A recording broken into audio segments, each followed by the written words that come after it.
I told you I found you a perfect match. Chosen by science, but you had to marry them right this second. You would tell me, well, that sounds pretty whack. And I would add, you have 8 weeks to know if you really love them. You just got married at first sight. Jason and Aysha gonna tell you wrong from right. Are all these couples just disasters waiting to happen? Imagine if one of them could be a perfect match. Welcome to A Perfect Match. I am Aysha, and I am one of your co-hosts here. And we're here to talk about Married at First Sight. And I am with a guy who, if he doesn't want to talk about something, we don't have to talk about it. And if I find out he doesn't want to talk about it, we don't have to talk about it. I won't bring up another topic and then try to go back to the topic that he's uncomfortable talking about. This is just a comfortable atmosphere that we create here, okay? But this is my co-host, Jason Reed. Jason, how are you doing? Aysha, I'm doing fantastic. Thank you for doing the intro. I mean, I don't like introing a lot. I'm not great at it. That's the issue. It's not that I don't want to intro the show. Mm-hmm. It's just I thought I'm so not good at it. I just thought I would let you do it because I can do it, but I'm not good at it. So it's not anything about you that I don't want to intro the show. It's just I'm not good at it. Like that's okay. So it's not that I'm growing on you in order for you. Got it. Yeah. Okay. I mean, listen, I have admiration for you. I do. But that's about as far as it'll go. And as far as the intro goes, it's nothing about you. It's me. It's not you. It's definitely me. I'm not good at introing. So I just But is that on camera and off camera? I don't even want to talk to you off camera. I had to do it for the show. Just make that clear. But don't tell anyone I said that though. Okay. Don't go on a Perfect Match after show and tell everyone that, please. Definitely will do. But oh my gosh, we're not here alone. It looks like we're alone, but we're not here alone. If you didn't know, if you are just listening to the audio only, we are on YouTube. So go subscribe. Everybody. Don't look at the title to see who the guest is. It's a surprise. Be surprised. So we are very excited to have a great friend of the podcast here with us to talk about this episode 5 of season 16. We have the wonderful, the lovely Mari Forth. Mari, how are you doing? Hey guys. I'm so glad to be back. Of course, I've been enjoying listening to all of your episodes of your podcast. And because of that, I have a cameo for you guys. If you just how long is it? If you just look over here at the screen. Can we get I hope it's an average of the Bao and Luke cameos and make it an actual good length cameo because that was both of those are crazy. Listen, Mari, I'm ready to get my boxing gloves on. Yes, me and you, we like to go back and forth, like to spar on this podcast. Yes, so I'm ready to defend myself. I'm ready to defend my takes. After you call me, stupid and whatever you want to call me for my takes. I'm ready for you. Okay. I'm here for the egregious takes that you have, Jason, and I'm always here to take Aysha's side. That's literally what I do. We know the plan. Yes, we know the drill. The listeners know the drill. Keep up. It's like, what do you call it in wrestling? It's like is it the kayfabe or whatever? Like that's our thing. Like that's our thing. That's our story plan. Yes. I'm the face. You're the heel. You're the heel. That's what I was gonna say. The heel. You really agree with me. It's just it's scripted that you're supposed to take the side opposite of me. That's what. Sure. In wrestling terms, this is a handicap match. This will definitely be 2-on-1. Okay. Yeah. Thought you were trying to say something about me, but okay. I was gonna say a Royal Rumble of sorts. I saw that was on Peacock. There you go. Welcome. I know things. That's me talking about Marvel. Right. Yeah, we know. So excited to have you here, Mari. I am very excited to hear all your takes about each of the individual couples, but just overall, how are you enjoying the season so far? This season's weird, right? Because I'm enjoying it, but I'm also like, wow, I don't think most of these people are gonna stay together. Like right now, there's no like couple where it's like the outright ick factor, like the Mhm. ick. I mean, there are some people that make me uncomfortable, and I know we'll talk about them, but there's nobody where it's like sad or like depressing to watch, or it's like anything like that. So I feel like we're getting a lot of like good drama. I can feel the setups coming. Like I can feel the setups coming, like what we're gonna be kind of dealing with during the season.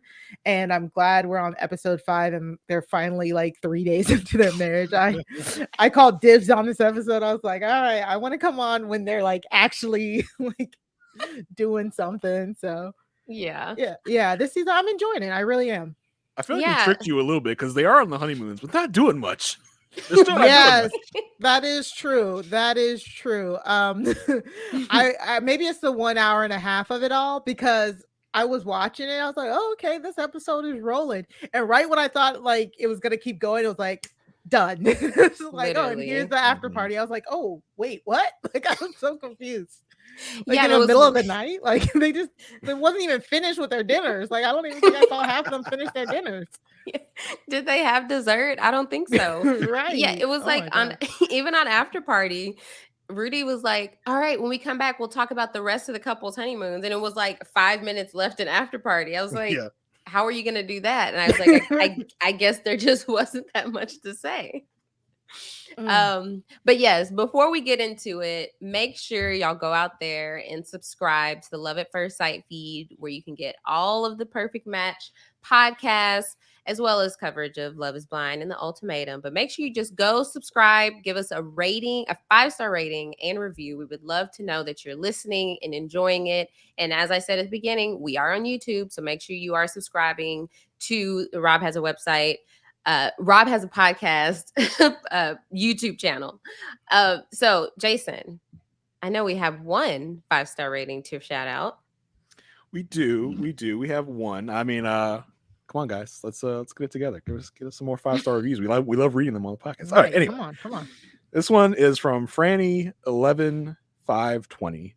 It's entitled "Love to Listen." They say, I don't know many people who watch MAFS, so I was so excited to find a podcast focused on the show. Aysha and Jason are great compliments to each other, and more importantly, and unlike other shows with two podcasters, these two listen to each other and don't talk over each other. That accurate? I would say Aysha sometimes does talk over me when I'm trying to make important points. I have Now to it's get Yeah. And yes, as we all know, we are the only podcast out there that covers Married at First Sight. There are no others, as has been established. Mm-hmm. So thank you so much, Franny, for that review. Let's keep them coming. We love to read them. We love to see them. Yeah, we'll shout you out here on the podcast. Also, we have an amazing Facebook group. We are having a lot of fun in there.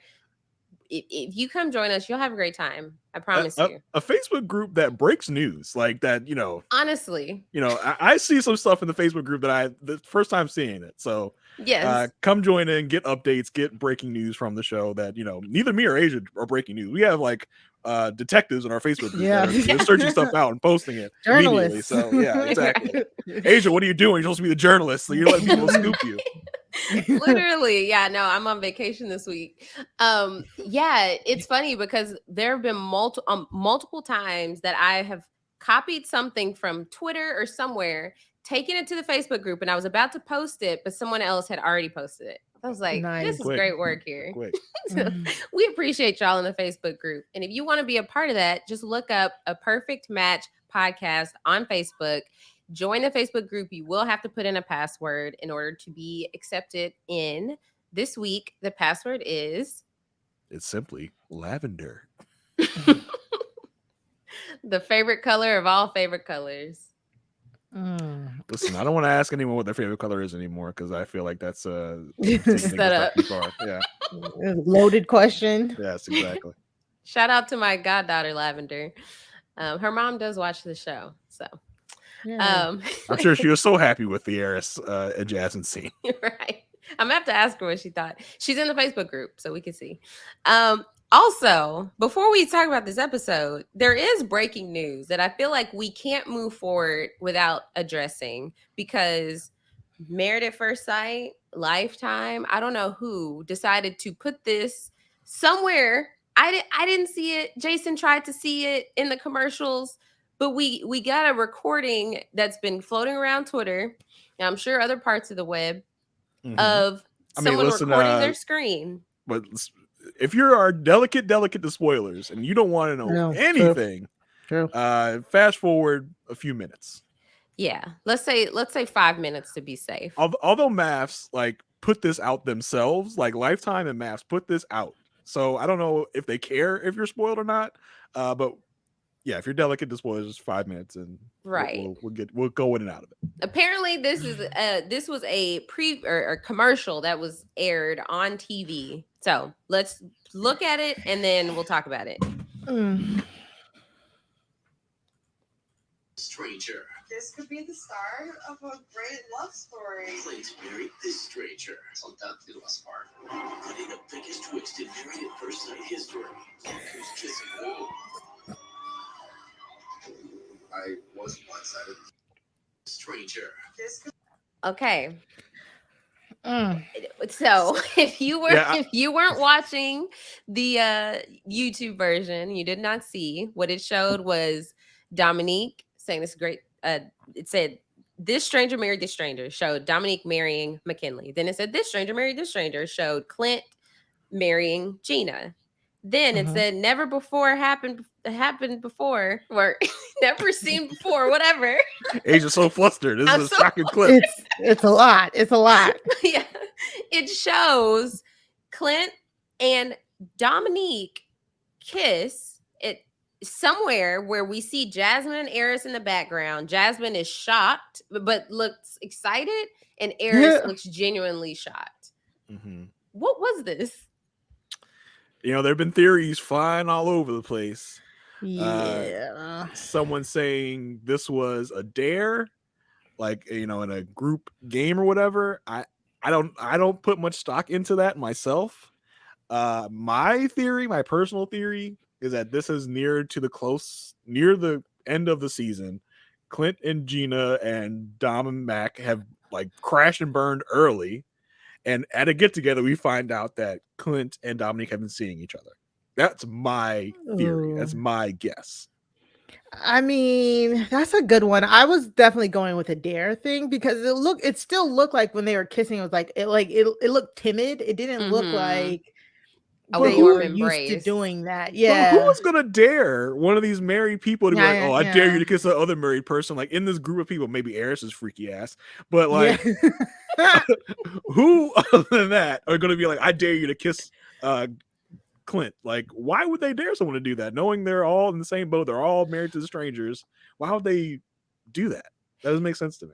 These people know nothing about marriage. That's the problem. Yeah. So it's like they think, oh, this is fun and games. This is what it's like we're dating. This is what people do when they're dating. It's all fun and games. So there's a small part of me that thinks that it's a dare, but there's another part of me, large part of me, that thinks potentially Clint and Gina and Dom and Mac call it quits early and decide to be together. Like week 3 or 4. Isn't that what I just said? No, you said towards the end. I mean, but this could be you think Clint and Dom start dating like midway through the season? Yeah. That's what I'm thinking. I mean, listen, this is unprecedented for MAFS US. This is not unprecedented for MAFS Australia, where in the last season of MAFS Australia, there was a couple that called it quits early. And then the guy started dating one of the married ladies while she was still in the experiment and married. Oh my gosh. So it's unprecedented for MAFS US, but not MAFS Australia. I also think this clip wants us to believe that this is the inciting incident for for Mac and Dom to break up. Because they have those shots of, Mac saying I was blindsided, I was betrayed, and the famous shots we've been getting of Mac on the couch, like, and you can tell that's probably the end of the relationship. So I don't know. I'm surprised they didn't throw in her with the box. The box. The famous box. So she's leaving, they're getting fired from the office. Yeah. Yeah. So that was weird. Very weird to see. Not quite sure what that is. And MAFS MAFS / Lifetime, why are you spoiling your own show like this? Like, why not have this be like a super big surprise? I mean, it works in one way. We're talking about it. It's Right. a buzz of the MAFS like internet community. So in that way, it works. It spoils so much. Right. Like, was it Yeah. maybe it was a preview that was supposed to air in future weeks and it aired too early? Because, like I said last week they said next week it premieres. So Listen, we know the MAFS. we know the MAFS like promo department is not the best. Let's just say that they have made mess ups in the past with things. And maybe this is a dare, and it's just supposed to get us talking, and it really leads to nothing. Or this is what leads to Clint and I keep calling him Clint, Dom and Mac's breakup. Okay. Who knows? Yeah. I I don't know, man. I don't know. It just doesn't make sense. It's like, why would you put this out?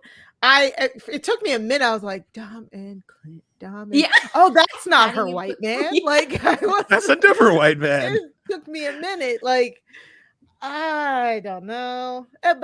But honestly, I am interested in finding out. So I think it did what it needed to do. Yeah, because I will be tuning in. I normally just listen to you guys, but I'll stay tuned in until I see that. Or we'll just let you know. Yeah. We'll send you the clip. Yeah, honestly, if they are a thing, if it's not just a dare, Dom's an old soul, Clint's 40. Whatever. Listen, we saw how Dom reacted to Mac's dad jokes in this episode. Clint has the same tired old dad jokes. I don't think she's going to take much better to Clint. True.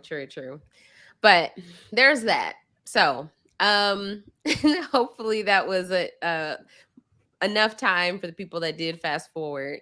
But let's get started. Started. First up, we're going to go ahead and knock out a couple who they're just having a great time in Jamaica. We have Nicole and Chris. So Mari, initial thoughts just on Nicole and Chris. Nicole and Chris are so cute. They're if I keep watching throughout the season, it'll literally just be for them. You know what I'm saying? Because I think they're both two very wounded animals with insecurities that just happen to match up and line up with each other. I think they are a great match. I think Chris is everything that Nicole needs, and Nicole is everything that Chris needs. They both seem very dedicated to the process. I just like watching them. They're so cute. Like they give me Anthony and what is it? Anthony and Ashley? Yes. And they're still together and thriving. Exactly. Like I like them. I like Nicole and Chris, and this was funny. Like this was funny. They were cracking me up. They were. I was looking forward to their segments because everybody else was struggle bus, like struggle city for me. Yeah, watching. They were stressing everybody. 4 out of the 5 couples were stressing me out, but Nicole and Chris were like. So we started with them. She's talking about how she has paradise all around her. She has it out there in the scenery. She has it right next to her with Chris. Chris is very excited, or like he's happy that they had that talk last night because he's like, it's good that we can get that deep with each other, and I feel like it's necessary. And she's very excited to make new memories together so they can forget about all that stuff they talked about in the past. And they're just basically realizing right now, like we're in a good place. I understand that like we are aligned right now. Things are going well. And like they both feel like they're dating. They know they're married, but it's like that bliss they feel when you first start dating. And so Nicole says that on decision day, she doesn't want it to be like, oh, I didn't know this guy. Like, I didn't get to know him. She wants to fully know him. So that way it's like an easy decision. And he's like, he's just enjoying getting to know her, the process of getting to know her. And by decision day, just wants it to be easy decision. And we get a confessional of him saying he could see himself falling in love with her. I really like this because we see it so many times where it tends to happen with those couples that don't want to do certain things on camera. And so like you can feel, and their partner can normally feel that they're holding something back. And it's just like, you're not going to get what you need to get out of this process if you're holding yourself back. Like, I'm sorry, you signed up to be on a reality TV show, where you marry a random person. So like coming into it and being like, there's certain things I don't want to do on camera.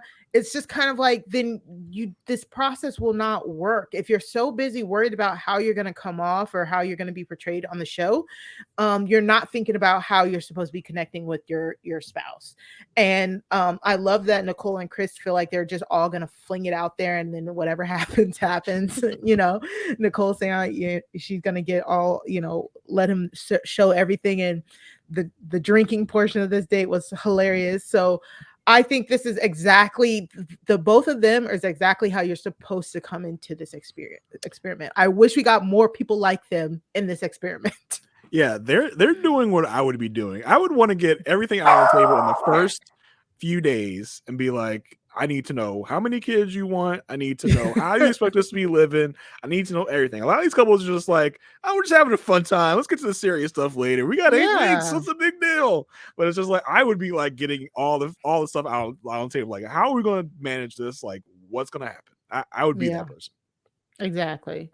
And there's a lot of things that go into that. You have to feel comfortable with the person to be as vulnerable as like Nicole was with Chris on the previous episode. So like, I get why people don't just come on here and just trauma dump, but I agree. Like, you need to get to a certain spot where you feel comfortable, like telling them that, because if you hold too much for too long, then, you might not ever get to that spot. And I think we saw that with like Michael and Jasmine, we might be seeing it with a couple this season, like holding back with not as much time as you think. Like they think, oh, it's 8 weeks, and then you blink an eye and 8 weeks is up and done, and you guys still only know 60% about each other. And then so you go into decision day like, yes to more time. Nobody cares about yes to more time. Man, please stop that.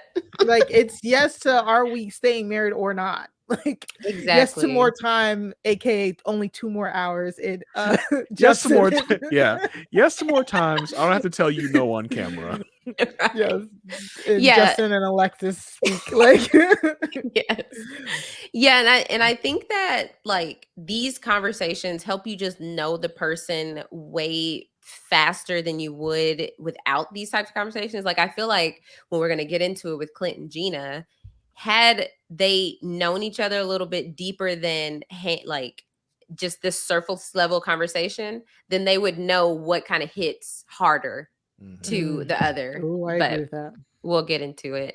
So they did do, so Nicole and Chris did rum tasting. So their bartender / dance instructor, Prince, he tells them he loves the vibe between them, and they think they're coming in to kind of sip this rum, but no, he's like, take it back. They end up doing 7 shots of rum. Prince came in and said, I'm getting y'all effed up today. Let's do this. We getting effed up in the middle of the day. Let's go. You're not gonna be able to see straight by 4 p.m. Let's do this thing. Dog, my liver was screaming. I was like, why would you do this to these people? Like, I would be useless for the rest of the day for the 7 shots of rum. 7 shots of rum. I'm gonna have they were generous pours. Yeah, I'm gonna have you awkwardly dancing on camera in under 2 hours. That's my goal. You're gonna be doing a dumb dance for the whole world to see in less than 2 hours. Oh my! And you're gonna think you did it well. I would have been like face down in the sand somewhere, like looking like a Family Guy meme with my arm all, because 7 shots. Like, we are too old, sir. We are too old for this. That would have been the end of the day. Like, nothing else can happen after that. Chris was impressed with how she was taking those shots down, and we get a confession of her. She's like, I'm not drunk, but like, I wouldn't operate any heavy machinery. Like, Girl, even that. Drunk. Yeah, you are drunk. But yeah, Prince teaches them a dance, and Chris decides to show us this dance in his confessional, and he's just like,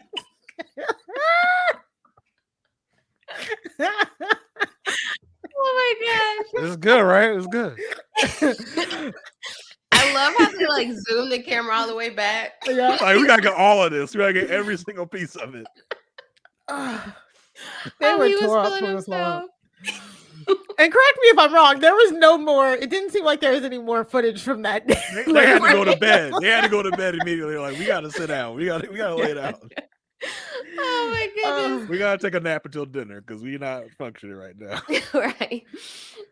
We did get a little piece after the dancing with them of like Nicole talking about like, okay, this is like old Nicole. Old Nicole was like drinking, but like new Nicole is the Nicole that moved to Nashville, decided this new personal growth journey at 28. And so it kind of like transitions into them talking about who they are today. And he says like, it takes a lot for him to get frustrated. And she's like, well, does that bother you that it doesn't take a lot for me? I was like, are we making up issues now? Because why are you bringing that up at this moment? She sounded like he'd already seen that. Like she already done that to him. He's like, and I mean, drunk Chris is like, yeah, that's all good, but let me tell you something. I'm not gonna stand for it if you lash out at me. I'm not here for it. But that was the first time like Chris got like a little like, I was like, okay, you got a little spicy, Chris. Stand up for yourself a little bit, Charlie Brown. Look at you. Look at you. He did. He put his foot down. Not gonna stand for it, Nicole. Not gonna stand for it. It was weird, right? Because they were talking in like, it felt like they were like talking in like future sense, but also in past tense. It's like we haven't seen them have any arguments. So it's like, I was like, "Are you doing this just so they could?" Because they did. They cut that part just for the promo to make us think they were in a fight while he was saying it. But he was just saying, "This is right. If this were to happen," it was just so stupid. It was just drunk people trying to have like a deep conversation. Like, let's just get it all out now. Yeah. Let's put it all out on the table. I'm not gonna stand for it. Does it bother you how I potentially might handle conflict? Yeah. It's like, what? Oh, so good. They were so cute. Yeah. We did get one last segment with them having dinner. So why does it look like she was wearing a wedding dress? It was like, okay, that was weird. I wanted to go back and be like, was that her wedding dress? She's still drunk. She's like, this looks good. I don't know where this is in, right? It's not a problem. Right. It's not weird. Want to relive our wedding day? What's the big deal? They say they're each other's dream spouses. She's like, do you love me yet? He's like, oh, she's like, I'm just kidding. He's like, well, narrator. She was not kidding. Oh, I'm joking. But it wasn't as awkward as the promos made it out. Right. Yeah. Because the promos were like those record scratch. Like, but it wasn't as awkward as in the real time. Yeah, because he was like, not yet, but I could see it happening. Yeah, he turned it into a cute moment. He was like, not yet. Like, I was like, that's Chris. That's Chris, bro. Like, I watched the show with my wife, and Chris, I hate Chris because like, why can't you be more like Chris? Exactly. I'm like, sorry, I'm not like some depressed guy that's like, I don't want to get into it, but whatever. I'm just like, Chris, you're doing us dirty. You're doing us dirty, Chris. Chris be is doing more us like dirty Chris, out there. Jason. Let him be desperate. Let him find his desperate soulmate. I wasn't trying to say that, Mari. Yeah, I knew what you were trying to say. Chris decided to change gears, and he's like, I don't want to get too serious. But she said too late, which was true. But what are your thoughts on kids? I was like, that's not too serious. Y'all like, married. Yeah. But also, again, they were clearly still drunk, right? At least Nicole still seemed like she was a little. I'm pretty sure inebriated. I'm pretty sure most everyone on this cast in this episode was some form of drunk, 24/7. Like, yeah, we'll get to one couple that was drunk like from beginning to end of this episode. Yeah, not a moment they were sober in this episode. So basically she says like she grew up never wanting kids, and then when she realized she was ready for marriage, she was like, wait, why don't I want kids? So she's open. she's not dying to have kids, but she's open to them. And he's like, well, I've always envisioned 2 kids, 1 boy, 1 girl. And The she's eye like, roll I let out. Yeah, because you can I I was control like, that. oh like, great, so yeah, much I know. control. Yeah. She says she just she's always been career driven, and it's a lot to think about. And she's like, okay, they agree, like, okay, let's revisit this maybe like in a year. And she's like, so are you leaving the ball in my court? He's like, no, No. this No, is a girl. decision we need to make together. And even her confessional after, she's like, yeah, I think like we're on the same page there. I was like, I don't think you I don't think you are. I didn't get that, Nicole. I didn't get that. That's not what I got from that conversation. That's I think you might want to re-look at that conversation. They're gonna have to revisit that when she's a little bit more sober. They were like, can we revisit in a year? I'm like, no, I kind of want to know if you want kids or not. Like, That's Yeah. important. I don't want to That's waste very a year important. and then you'd be like, I don't want kids. Like, I think the fact that you want kids, yes or no, needs to be answered at least like by the process ending. Yeah. Right? I'm really surprised. Like, I feel like that's one of those deal breaker questions that need to be on like the intake form. Like, Yeah. Right. She Why was would like, I feel you- like it's like kids, yes, no, maybe. Like Yeah. Nicole said, maybe. Like, maybe Right. because, believe you me, I don't think anybody should be having kids that they don't want. Like, because Mhm. as somebody who wants kids and has a kid, sometimes I don't want them. You know what I'm saying? Like, you have to, Hey. you know, you Speak a gotta true come- facts. Speak a true facts.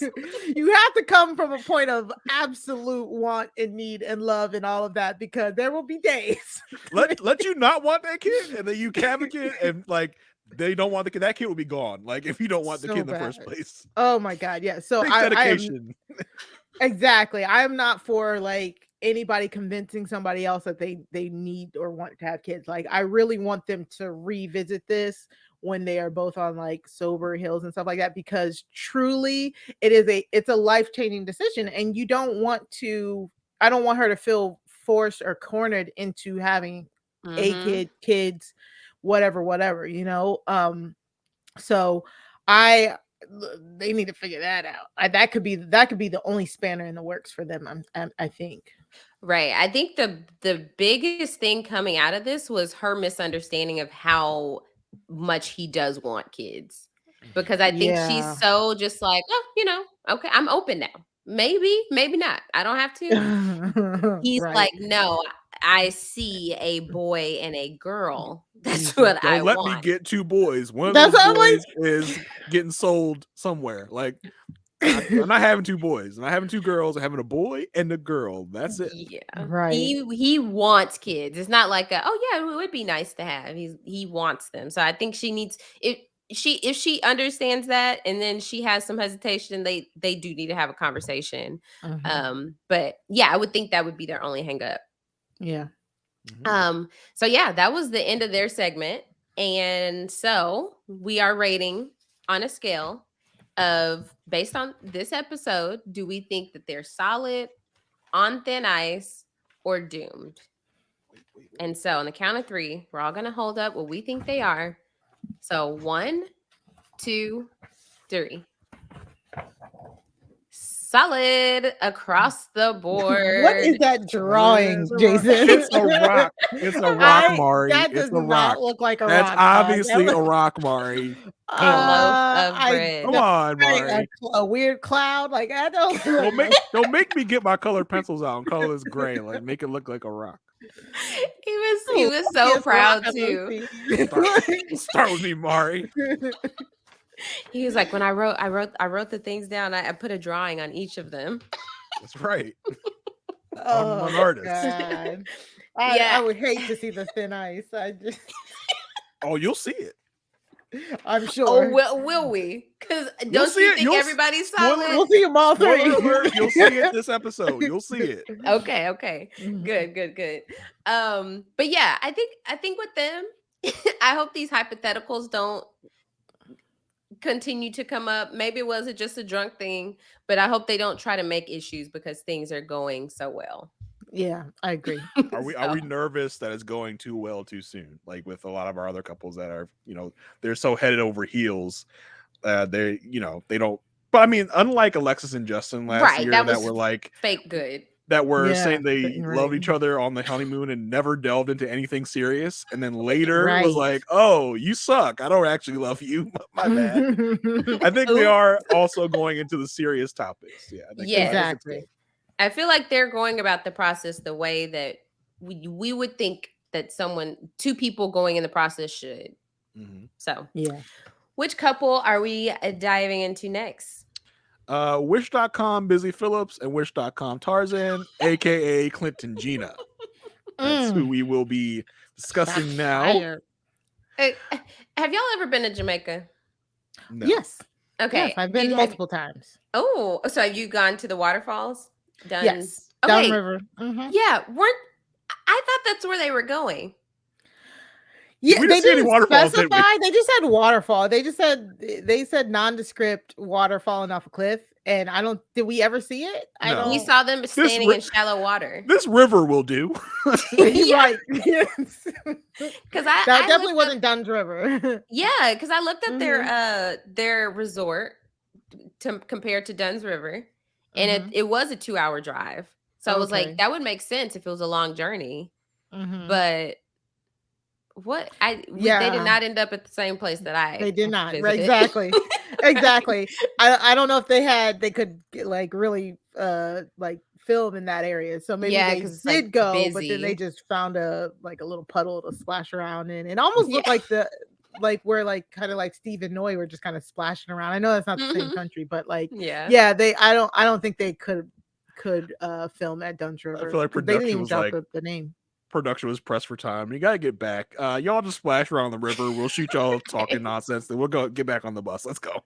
Yeah. Jamaica is like my mom's second home. Like she's like legit thinking about retiring out there. She's been out there so many times, and I've been a few times. Like for my college graduation present was we took a trip out there. Oh, Yeah. I love Jamaica. I love Jamaica. Yeah. Let me find out you're related to Aysha Welch.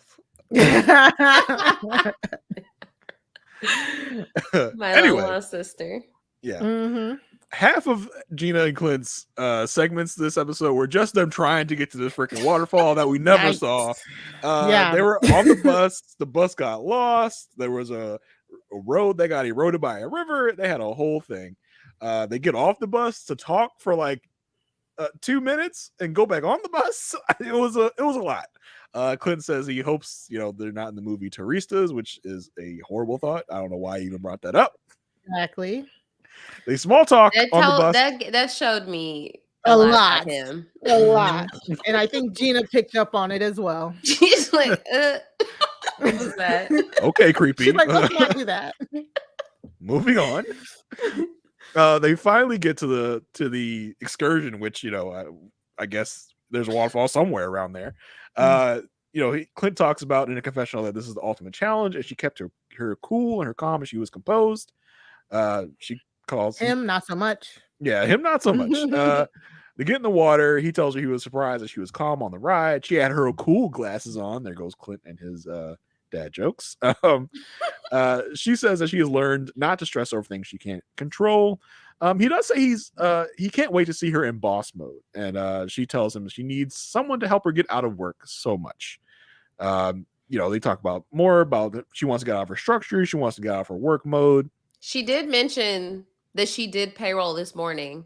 Mhm. I was like, I thought you left your phone. I thought you left your phone, Gina. I thought you left your phone home, brought Gina. your laptop? She brought her laptop. It didn't matter if you left your work phone. You brought your laptop.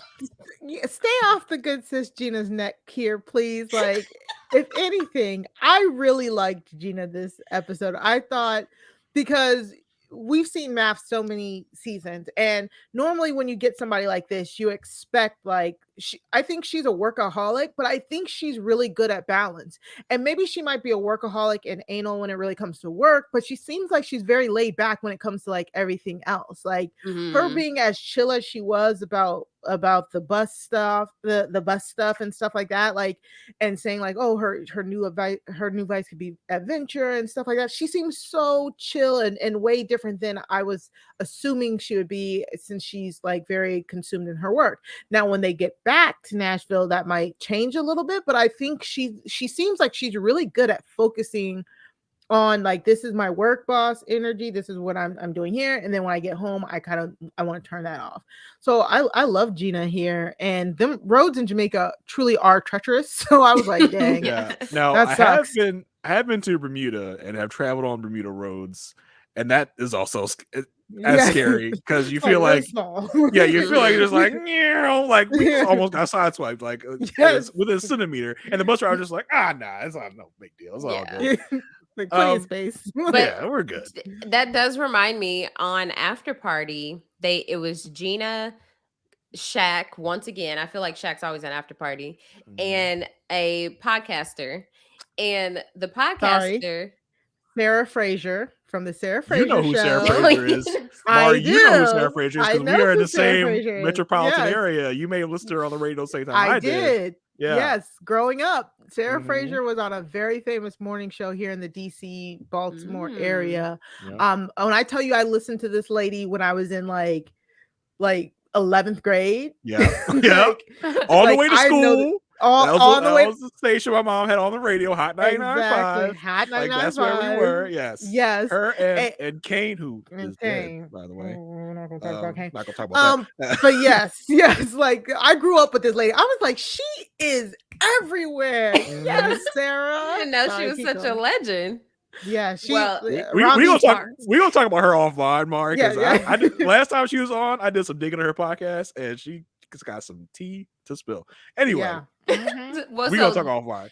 The Sarah Fraser was Yes, on the there, Sarah and she talked Exactly. about how backstage she was doing her hair, and Gina was like, "Oh, hey, I can do it for you. I can do your curls." And she did Gina did her hair for the after Oh my party. gosh. She was like, "You're so nice and so just like down to earth." I love Gina. Gina's cool. But in the confessional, Clint being Clint, he says, I'm one that takes the road less traveled or not even traveled on at all. I am realizing that Gina is career minded, but she's also very adaptable, and we're working on really good stories to tell. I'm so different. I'm just really different. I'm more like thoughtful than your average guy. Like I'm not I'm like more anybody else. Yeah, I'm so cool. This trust fund, baby. I think Get different. Get out of my face, Clint. Yeah, you can go with the flow because you don't have to worry about it, Mr. Ninth Generation rower or whatever. Like Rower. Sailor. It's Sailor Mari. Let's come on, get it together. You know it's the same thing. So later, they're hanging out in their room. They talk about how, she said, well, you thought I was high maintenance, didn't you? She said, I didn't necessarily say that. She says that she needs someone patient and supportive with her busy and stressful life. And it's important that they appreciate it more. They appreciate her busy life more than being negative about it, because she hasn't really been in a relationship like that before, where, before her business would bring out insecurities in guys she dated because she was more successful than them. And she says, her picker was off. He says, you haven't really had anyone that's been a provider, have you? He's the man she's always needed. Someone that's a contributor. Like, you never had a real man in your life. Well, guess what? I'm here. He didn't say that exactly, but I mean, that's the vibe we got. In a confessional, Gina does say that she has admiration for Clint, but it's not to the physical stage yet. But she's thankful they're taking their time and figuring out what they like before they get physical. Then comes the big moment for them. This episode, they are in a cabana chilling out. They meet up with O'Dane, who, this guy comes up. They're like, how are you? He's like, freaking sober. About to change that though. About to get y'all drunk. About to get me drunk. I meet up with my boy Prince. He gonna get me real drunk. Clint starts out. He's like, you know what? This has been real nice. We've been getting along. We really have been clicking. And Gina just takes it. She says, yeah, it's been good. It's been good. But just not feeling this overwhelming chemistry with you. Like, I don't really want to force anything. I don't know. And how do you feel about that, Clint? He's like, oh, okay. Yeah. He agrees with this. He's like, yeah, totally. No physical chemistry yet, for sure. Not there. I have not been feeling it. No. He says, the experts match us up for a reason, and we'll see what happens. Something could happen, and it'll change our perspective on each other, and you'll maybe find me attractive. She talks about how, well, I do know that physical attraction can grow over time based on how someone treats you, how you're enjoying their personality. So I'm going to really stay open-minded.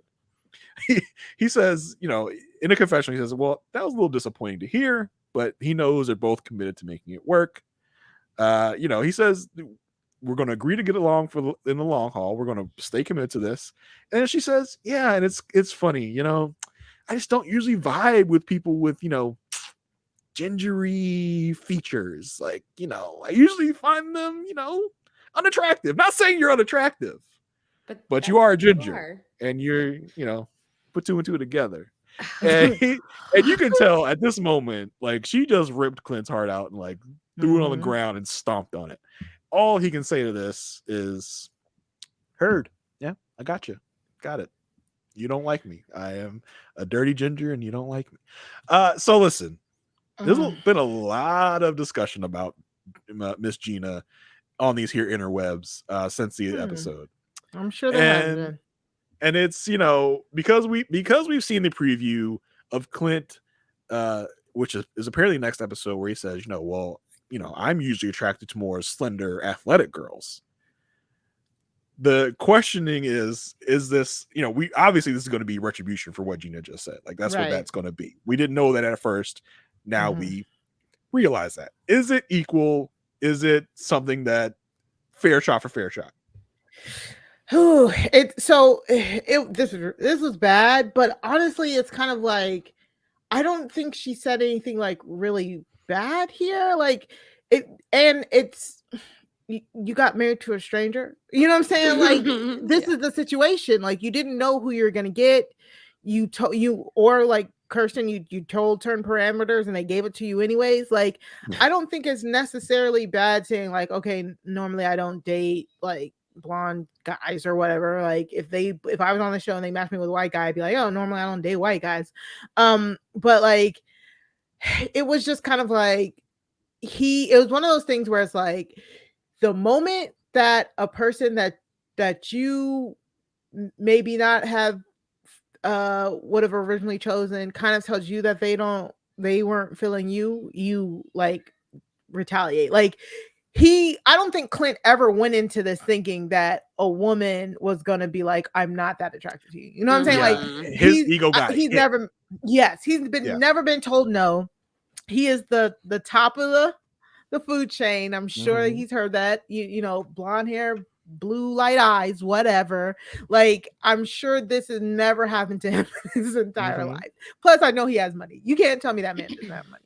So it's just like, I think he was definitely taken aback. It never ever crossed his mind that whoever he was matched with would not be attracted to him. I think he always thought, will I be attracted to them?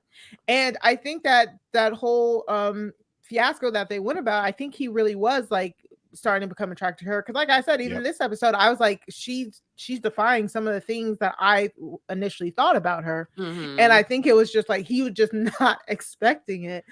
And it's unfortunate that it's gonna devolve next week. And I feel like there is a different way, and kind of things are attached differently to like, I'm not used to your features, but it's okay or whatever, to like, oh, I normally like women who are slender. It's like, weight is it's always a touchy topic, with women, and it's two different things, but it's just like, it's hard, y'all. It's hard, yeah, I mean, hair color is, you like, can't change those. Yeah, hair color's Right. here, and body type is up here as far as like offendability. Like, I'm offended when you say I'm, a bigger size, which may be conventionally like, people don't like that. But I mean, it's my hair. My hair color is my hair color. Right. That's just what I am. Like, but you're saying I am, quote unquote, not slender athletic, because you're telling me that I am bigger than you would like, which is something that you can change, but you're saying that I'm just not changing it. Cinnamon, come on. But I just think, and I don't know what, I feel like something happened before this whole Gina Clint conversation, because she was a little cold in this conversation, a little bit like that's what I was trying to figure out, because she was like, so okay, there's no physical chemistry, right? Point hit that you weren't quite attracted to him, right? but then she decided to keep going. I was like, what's Mhm. the intent here? Like, are you annoyed right now? Or do you Yeah. want him like to bring him down to size in this moment? Yeah, Like, it definitely make felt like sure something he happened. knows. It felt like something happened before that conversation. I don't know if they are I intentionally think leaving that so. out. It didn't get caught on camera or what. Because she was very like she was a little cold and She standoffish was there. very cold, and they got lost for 2 hours, guys. They got I, lost on a bus Mm, for 2.5 hours. And from the small clip that we saw, I don't think he handled it very well. And mm, yeah. I really think that something happened in that time that they were lost driving around a different country, that he may have said something that she did not like. And I Right. really, really think that. I think it may have even been sooner than that. I think it may have been like on the way to that freaking cabana. Like because we had that whole like hotel room scene in between the bus ride and this. Mhm, It just felt like the energy was different from any other mhm. time in their segments to now. And it just like, I don't know, it felt off for real, for sure. Yeah. And it We felt like she also, was aiming for him. It felt like she was aiming yes, that to do was what she did. it felt very intentional. Like, okay, that didn't I hit didn't see that. home. You Okay. kind of you took that me saying that we weren't physically attracted kind of lightly. Let me make sure you really understand this. Mm-mm. I don't do well with gingery features because it was just like, ooh, because okay, we did find out on after party their luggage didn't make it to Jamaica until 3 days Yeah. later, which is why Mhm, they have all this Jamaica wear on because they had to buy clothes because they didn't have their mhm. luggage. Mhm. So we don't know how like what their responses to that was. Which Um, could be very telling. exactly. Mhm. Because we got to see that with Mac, how he handles things under stress too. But I tried to look at this from like she doesn't know him that well, or she doesn't know if he grew up being like people talking about him being a ginger or whatever. Like I'm Mm, trying to see it from like, okay, if I put my Clint hat on, is this an insecurity of his? Because even mm. Shaq said on after party, he was like, oh, that got his ego. He's like, that Yeah. I knew that hurt He Clint said when Clint she loves said his that. hair. Yeah, exactly. So and then Ah. but then it was like, okay, yes, like body image and body like insecurities, like that is a very common thing, and that's something that we always hear about. And then it's just like, yeah, we may not hear about what someone who has some like who is a ginger, how he may have felt about it, but it definitely didn't warrant him coming back and saying that, especially Mm. trying in the previews trying to gaslight her into saying he never said slender, when like literally in my notes right before that it said Yeah. he said that he's used to dating slender women. So it was just kind of like I could see Clint in his mind thinking she hurt me, so I'm gonna try to hurt her. Yeah, for Like Mhm. sure. him thinking, oh, this is tit for tat. But Mhm. it's like, no. It's a different Yeah. level. It's a level up Yeah. of what she did. But I don't think Clint has to even be that insecure for that to hurt him, because the way she said it was like, I'd be like, really? Because even if you wanted to say something like, I'm not usually into redheads, but you are great so far. Like if you wanted to say that, Hmm. but she didn't like cushion it. She was just like, yeah, I don't like gingers. Mhm. Like you guys kind of suck. Like We even got Mhm. to see a direct comparison with Shaq and Kirsten. I Yeah. don't like Yep. bald guys, but yet I rub your head. So I'm Right. Mhm. softening the blow a little bit. Yeah. Yeah, it was weird. It The whole was. thing was off. But yeah, let's get to the ratings. Oh. We're gonna count down. Oh. No, I forgot y'all all new and fancy smancy. Okay. we're on video now. We got to Yeah, yeah, gotta yeah. get something for the viewers. Mhm. All right, 1, 2, 3. They are on thin ice. How are you gonna How say? you So me You and That guys, is Ari a said come horrible on. puddle. That is a Jason horrible puddle. somehow says on thin You ice. see that? You see that, Martin? That's the ice patch. That's I see. the glimmer of the ice there. See? I don't know Yeah. what that looks like, but not ice. Come on. Mm. Good. Why I are you appreciate think? your art. How are they not doomed in your eyes? Because they can come back from it. This was just like Kirsten can learn to grow in physical attraction to Shaq. It's not out of the realm possibility that Gina can grow in physical attraction for Clint. Will it happen? I doubt it, but it could happen. But the problem is Clint's mad. I think Clint he doesn't want her to grow in attraction. He wants a woman who finds him attractive off rip. I'm in the moment, Mari, and I He's don't know not that used to. He's right not now. used to wooing women. He doesn't Mm-mm. seem funny. Like, you know what I'm saying? Like, he's not used to playing behind the 8 ball. You know what I'm saying? He seems like one of those guys. If you say you don't like me, all right, there's 50 Then I don't like other you women. more. Exactly. There's other women who like my weird flowy beach locks. Listen, I know that. I understand that. But he, in this moment, says he's still committed to making it work, even though she said that. So for right now, they're on thin ice. I don't believe him. And my thin ice, true. And my thin ice is mostly based on Gina's lack of attraction at the moment. That's where I am. Okay. Lynn, let's see what happens next week. I'm very excited to see specifically. Well, I mean, next week's gonna be a different story, okay? We're gonna finally get to see your doomed paper. I think so, maybe. So next, let's talk about a couple that we still don't know much about. Who are these people? McKinley and Dominique. Are they real, or are these like lifeless clones they've yet to put personalities into? Like, what is happening? Right? Yeah. So we get a scene of them having breakfast. This is her first time out of the country. She said it's new for her, having an outdoor shower. She feels like she's in a Pantene commercial. This is the content we get for them because they have nothing. Yes. We had to revisit the sleeping conversation. Second night together went well. She's still not an obnoxious sleeper. The body pillow still wasn't in the way. Question. She brought that to Jamaica? I can barely fit all my toiletries in my bag. How you bringing a body pillow? And I thought the whole point is like once you get a man, you don't need the body pillow. Like it's like, okay, sure, whatever. She's still trying to get used to it. So we get their activity. They are sailing, which she thought. Okay, but can I back up for a minute? Okay. That what you just ended with the cuddling in the pillow. That was a whole segment. That was a whole segment of nothing. Nothing happened there. Not a single thing.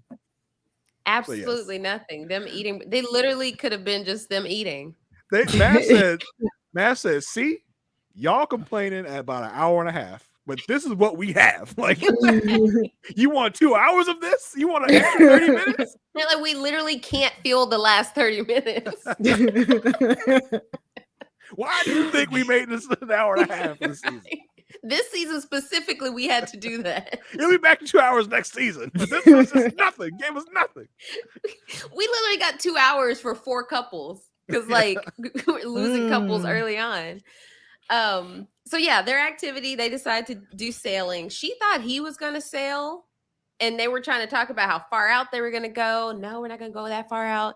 And then Stedman comes, who is their actual driver of the boat, and they pull off, and she turns to him. She's like, "Oh, you're coming with us? You didn't see him start it up. What is this? We don't want y'all to freaking die because neither one of y'all know how to operate this boat. So yeah, exactly. We're gonna die with you." I did like how Mac was like, "Yeah, I've never been on a sailboat before. Somewhere on the same island." Clint. What? I heard someone say they haven't been on a sailboat. Yeah, they weren't about to let him do that. Yeah. He probably begged them, like, please let me drive a sailboat while we're here. Nope. Get away, Stedman. I know what I'm doing. I know what I'm doing, Stedman. I'm a pro. Right. You. But he was making these small comments about like, oh, okay, are we going far? Or like, what are we doing? And Dominique took this as, she's like, I'm learning he's very vocal about things he's uncomfortable with, and he's a little bit more closed-minded than I would like. Close-minded was an interesting word. That was a very strong word for what we saw. Yeah. What do you know that we don't know? What behind the scenes conversations have y'all had that tells you that he's closed-minded? And what is he closed-minded about? I'll give you 3 guesses. I was like, we're definitely missing a piece of the puzzle here, because she couldn't have just said that from him being scared to go far out in the water. So it's time for dinner. She walks out in this blue-green dress. Sorry. Like red pinkish heels. She stumbles. Just stumbled her way to breakfast to dinner. Okay, I'm okay. I got it. I don't need you. I got it. So embarrassing. This is the couple that were drunk from beginning to end of this episode. It's like, girl, are you okay? And that's like, okay, I can forgive the first stumble because there was like rocky, like a path. It was She had on yeah. heels. She had on heels. But then as they're walking to the table, she's like starting to drift away from him. Like as they're holding hands, she's like, oh, like he has to like pull her back in. It was quite a scene. They did her dirty for leaving that in. They did not need to leave that in. They did. They really did. How they said, oh, this is gold. If we don't include anything else, we're including that. We got to pad out the runtime.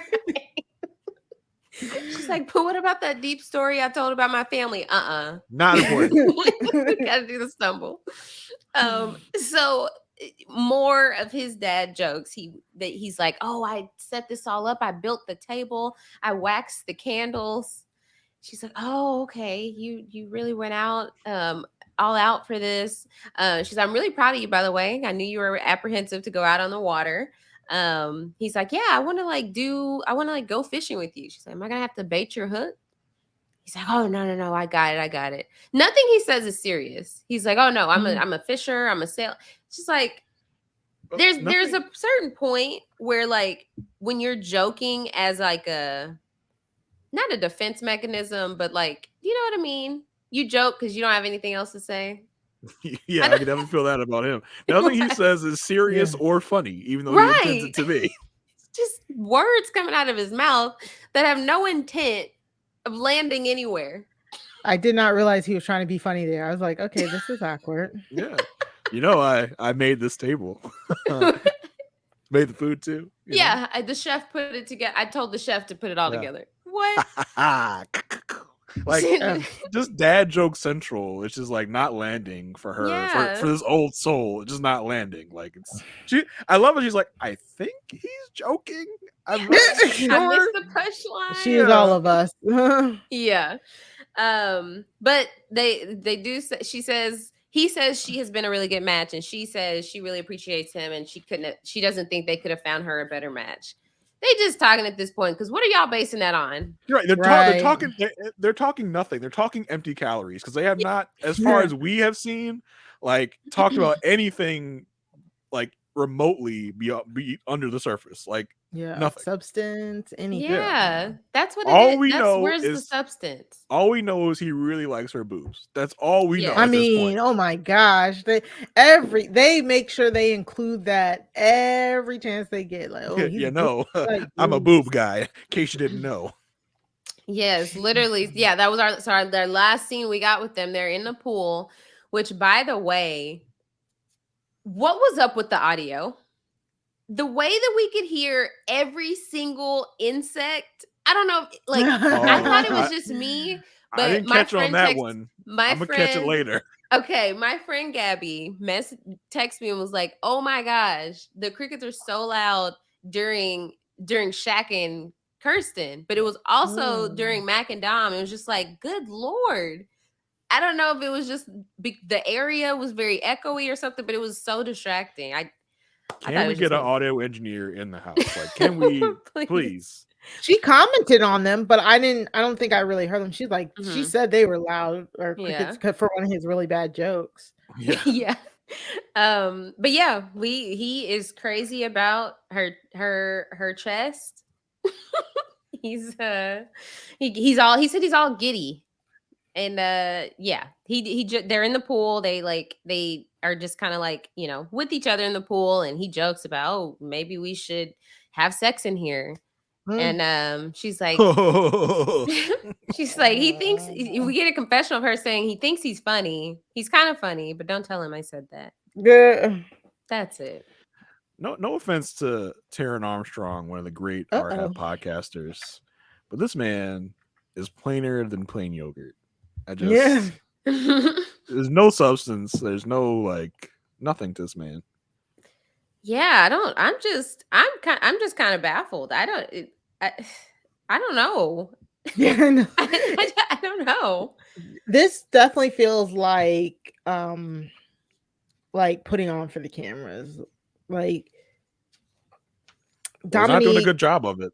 Yeah, like for Dominique, I feel like, because the whole time they're in the pool, it felt so awkward. Like she did not want to be face to face with him. She was always turning her head like away from him, trying to like put it on his shoulder and stuff like that. The kissing was awkward. It was I hate watching people kiss.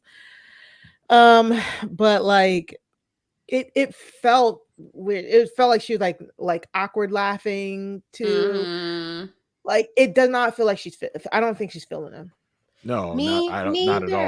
Not at all. Like I'm getting the vibe, and I've gotten this vibe since the moment they interacted, that she knows she's on Married at First Sight, and she's playing along.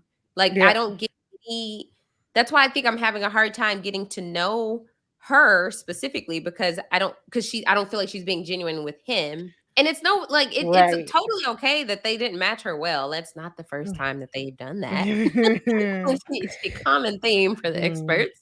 And so that's totally fine if like he's just not a good match. But to try to play it as if he is a good match, don't trick me. Yeah, just when they're at dinner, she's like, "I couldn't have asked for a better match." Really? Right. Why would you say that? Because I feel like we all know that's not true.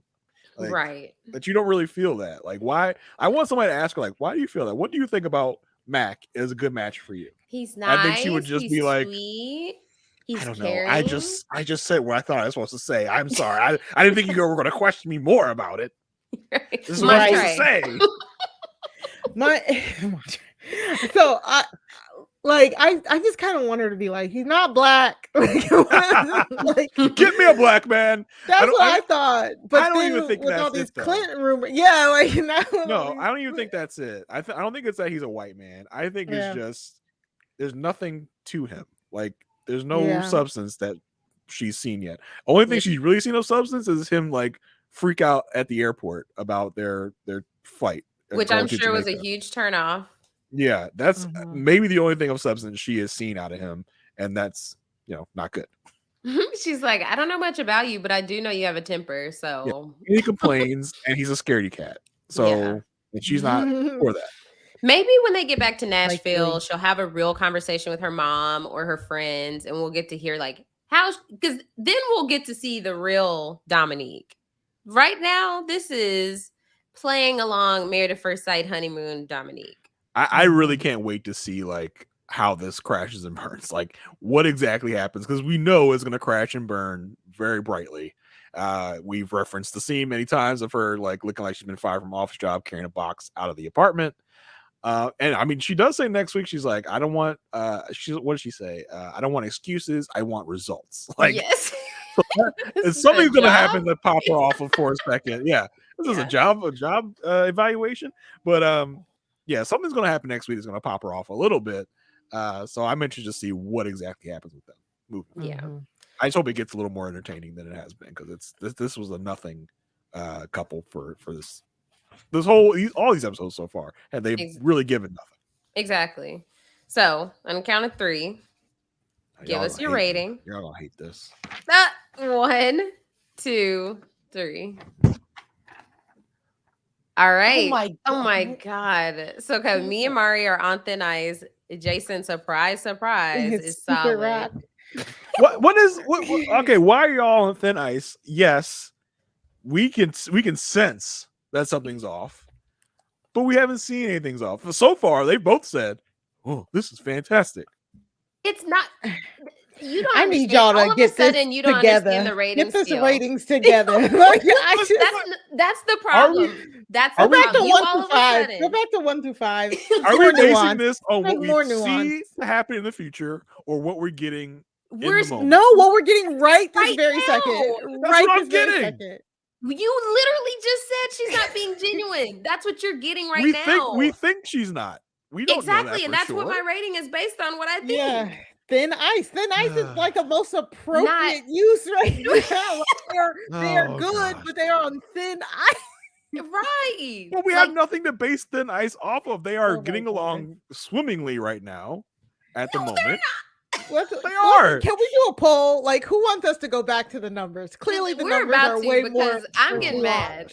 What would your number be right now if we were at numbers? If we were at numbers, I would give them a 2. A 2. I would give them like a 3, like middle of the road. They can go either way. It's like they are. Yeah, I don't see it, but I think they could go through. Yeah, I think a 1 is doomed. A 2 is thin ice. 3 and up are solid. 3? No. 4 and up is solid. 2 and 3 is on thin ice. No. What?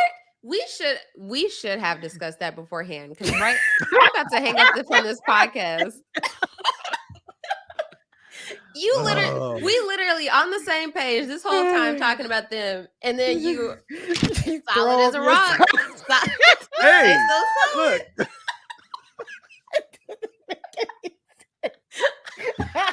Y'all are haters. Y'all are hating. It's exactly what I knew was going to happen. Oh my goodness. Aysha and Mari teaming up against me. Facebook people, come to my defense. Post in the Facebook group how I am right and Mari. You don't and want Aysha them to are come wrong. to your defense. You might have to have the Facebook people weigh in on their solids, rocks. I'll get my burner Facebook accounts. Oh my god. Oh, that's the weird names that have been joining recently. Your burners. I mean, like 400 of the 490 something may or may not be my burner accounts. I can't tell you for sure. That explains it. All the I love Jason. Those are real people. Those are real people. Which couple do you want to talk about next? Let's go to Kirsten and Shaq. Kirsten and Shaq stuck in Jackson, Mississippi to begin this episode, but we started the episode off with them being like, "Yeah, we were on our research-ication," and they're like, sitting close to each other. He's like, "Have you enjoyed the research-ication?" She's like, "Yeah, I've enjoyed the research-ication." Ooh, just cuddling up together. I'm like, in this moment, I'm like, solid as a rock. Boom, solid as a rock. Okay, they finally as an amorphous cloud. Yeah. Mari, how dare you? How dare you? They finally arrived in Jamaica. He is fresh from this conference. He still has a t-shirt on from the conference. They arrive, they get into the hotel room and say, "Oh, this is a relief to be on our honeymoon." Shaq doesn't have to worry about, school anymore. They walk out into their little like backyard or patio or whatever.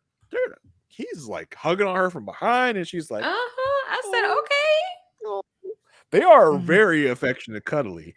They sit down. He says, last week was a lot. I had to split my time between the wedding and, finishing up my school.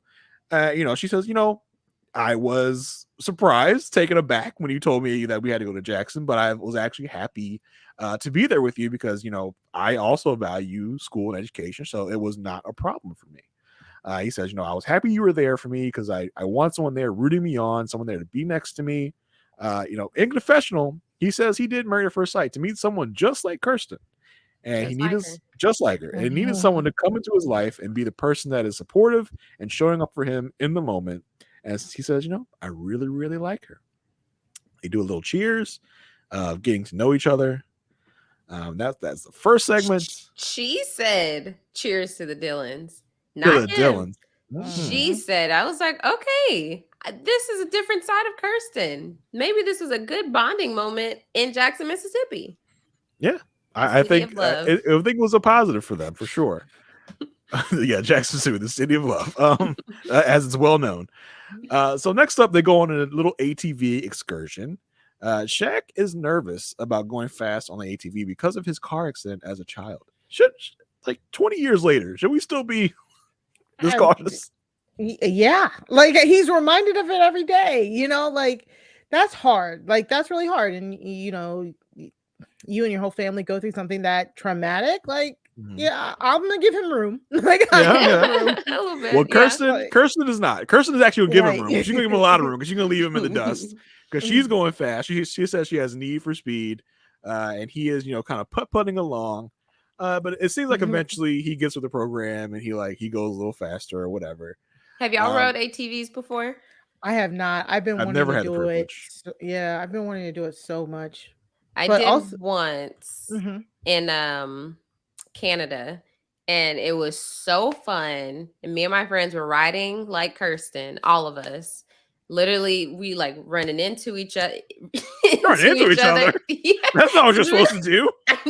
It wasn't like It's not bumper ATVs. Bumper ATVs. But we were like our tour guide was taking us like in a row, so it was like if the person in front of you stopped, so we had plenty of like Oh my videos gosh. of people just like getting hit from behind, but like it was all safe. But yeah, Sounds I was like like I definitely would have been like Kirsten, like oh my gosh, they're so fun. They're meant to be driven fast and like it's not a regular car. You don't drive Yeah. safety. But so my stepmom, when my parents went to I think it was the Bahamas on a cruise, my stepmom and my dad, they were on scooters. And my stepmom went to dismount on her scooter and broke her leg. And it started like 2 Just years dismounting? of her. Yes, it was so Wow. like she had to get it set in the Bahamas. Like it didn't cost her anything to get it like set. And Oh my like God. they were gonna do the surgery there, and they were like, nah, we can get the surgery back at home. But then the surgery at home went bad, like 2 years of really bad rehab. Like they ended up suing, like it was a lot. Ooh. Like so that little excursion that when she went to hop off of it, and the kickstand didn't hold up, and so it ended up falling on Oh her my leg. gosh. Yeah. Ooh. Oh So my it goodness. was at least like 2 to 3 years of just hardship just from something as small as that. So you never know. You know what I'm saying? Like Right. I don't begrudge people for being cautious for stuff. But I mean, I thought it wasn't. I thought that the talking heads made it feel like it was more than it was. It was like, who cares if she goes fast and he just comes a little later? Like it's not Right. And he's like, oh, I got so scared, but I pushed through it. It's like you're not jumping like cars or anything. You're Yeah. not going up a ramp. It's just a little puddle. Like You're going on a it's trail, fine. bro. Calm down. Yeah. Yeah, they were trying to give us shades of like Stasha and Nate when he was like super far behind because he was taking videos and stuff, and they tried to make that a thing. But yeah, this literally could have been a very pleasant, not a thing. See you at the end. Exactly. And Yeah. then all of these comments added later, like making it feel like it's big. Kirsten does say that she is starting to see Shaq in a different light. And she realizes it takes him some time to get out of his shell. They get out of the ATVs and like these like I note every time they have a lot of contact because it's like she was so standoffish at first, and now it's just like they are just cuddling, hugging all the time now. So they go sit down in a I called it a hammock chair. I don't know what else to call it. It was like a weird chair thing. They talk about, he's going to go work out. She's like, I'm not going to work out. Hope I don't come back with 10 different pounds, but we're on vacation. I'm not working out. Kirsten, I'm with you. So they talk about attraction. He says, well, I don't care if you gain 10 extra pounds. You're going to worry about my attraction to you. I still find you attractive. He says he still gets the butterflies he got at the wedding looking at her. And she says, even in the morning when I'm all gross and natural, he says, yep. I died when he said, that was 3 days ago.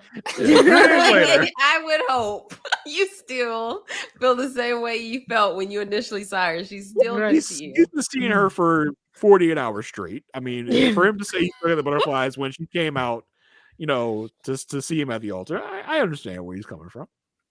3 days? Okay. 2 days? I know. It's all right. Wow. That's what we're working with here. It was cute. Y'all are haters. Haters. So she does admit that Shaq is growing on her. But she also admits that, at first I was not attracted to your bald head. But, it's growing on me the more time we spend together. In a confessional, he does say that he was a little upset that she said she wasn't attracted at first, but he knows that physical attraction can grow. And he says she's embracing my bald head. She even touches it. She rubs it. She's starting to like it. So now she says, "Are you afraid to kiss me? Even though I told you I'm not a good kisser and I just I don't really like to kiss much." He says he's trying to be patient with it. And she cites the timing, and they're still working on the chemistry, so the timing's not right yet. He does say, sometimes it feels like you're pushing me off. Now, how do we feel about her saying about all this kissing stuff that she's talking about? Yeah, this was crazy. 'Cause I was like, man, I was buying into it. I was like, see, just let your walls down. Y'all are perfect for each other. Just go for it and all this stuff. And then when I got to this kissing part, I'm like, you don't like kissing, like, okay, You're not good at it. You're not I'll good at be like, let me be the judge. Let me see. Exactly. Like what?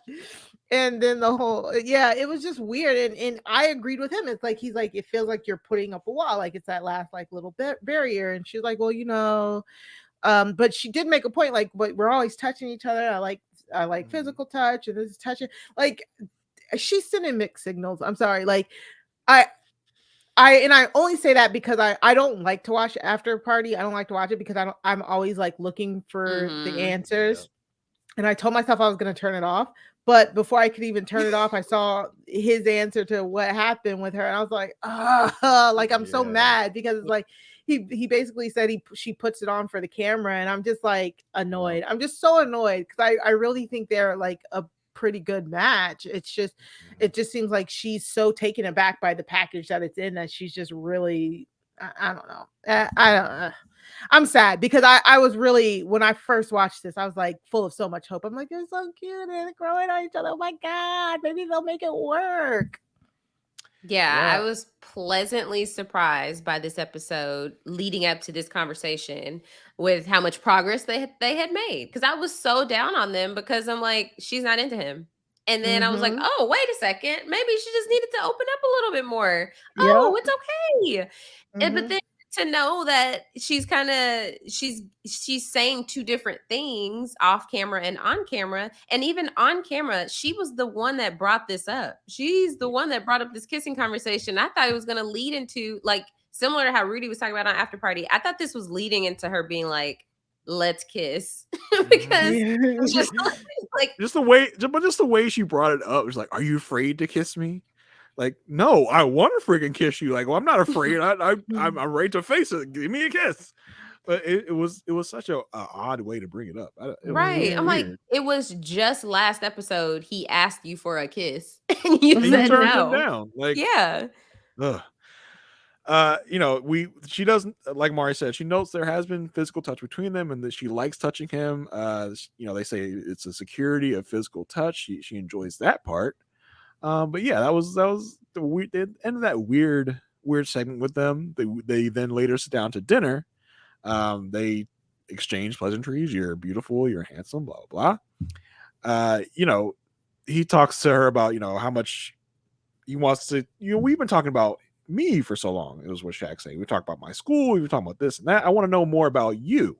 Like, what makes you tick? She says, I have been kind of closed off recently, but she just needs him to continue with the emotional support, and she wants to feel emotionally connected to him. He tells her he wants her to be more intentional with herself, and he talks about how he then goes into this like spiel about how much joy he gets, impacting others, helping others grow and mature, and he wants to know his like mentees. And he asked her, like, so how can I support you better? She says, well, I just need you to kind of talk naturally to me instead of presenting your thoughts to me, and talk to me, not at me. He says, yeah, I can see where you're coming from with that. I'm a little bit of an overthinker, and I sometimes listen to respond. He promises to do better, and they toast to not trying to be perfect. Yeah. This was interesting. Yeah. I thought she handled this well. Mm-hmm. Because I felt like it could have been a moment of just like pure frustration and not trying to get to like a resolution. But it seems like she addressed this in a way that she wants it to get better, and that's why she's bringing it up. So it was just like, I still feel like there is a chance for them. I just want some more consistency across the board. And I also thought it was interesting that she brought this up, because I didn't know she felt that way. I mean, I guess I hadn't quite observed it that way. I know we talked about it last week when we were talking about the previews, but I was surprised that she addressed it just like right now, which is a good thing. I'm glad she did earlier rather than later. Yeah, because he said oh, okay, my bad, and he was just saying how he wanted to be perfect for her, which again is kind of like, yeah, he's definitely thinking about what to say to her because he doesn't know her. Like, that's the biggest thing. You want him to stop talking to you in a certain way. Talk to him. He wants to know about you, and it's just more and more, it's pointing more and more to her being very closed off. And like we said, we've seen this before. If it's gonna take you so long to open up, it's gonna take you so long to open up. By the time it gets to decision day, once you're open, it's just not, that your time's gonna be up. Your time's gonna be up. Like, so was she the one who said she got more guarded during the pandemic or something like that? Yes. Yeah. I did not understand that. Like, what? Like, just because you're by yourself? Because I don't know. Maybe I don't know. It just, I get that. I get people who are guarded, who don't easily trust. I completely understand that. Truly. But this is not the show for you. This is not a place. You don't have time. We don't have the time for you to be guarded. You're on a clock. Exactly. I did find it interesting. Like, are there vibes of Elijah Wan here, where maybe he's trying to lecture her, trying to quote unquote teach her how to be, because he's like, the moment he goes, I just want you to be intentional with yourself. Like, is that him trying to like quote unquote guide her or teach her, like trying to tell her how to be? I think it's just natural. I think that's just how he naturally communicates, and he's seems like he's a public speaker. Like, he does a lot of public speaking, and that's how he naturally communicates. I think her telling him that she doesn't like that, he's going to be more cognizant of it now, and he'll probably try and stop. Like, that's the biggest thing. It's all about communication. And that's one thing they do have going for each other. They seem to communicate pretty well and pretty openly. So I think it's perfectly fine for her to say that. I see why he does it, because it's his natural state, and I think he'll improve upon it. Yeah, I just want to be like, I'm not one of your mentees. Like, don't like talk to me like I'm your student or your pupil or whatever.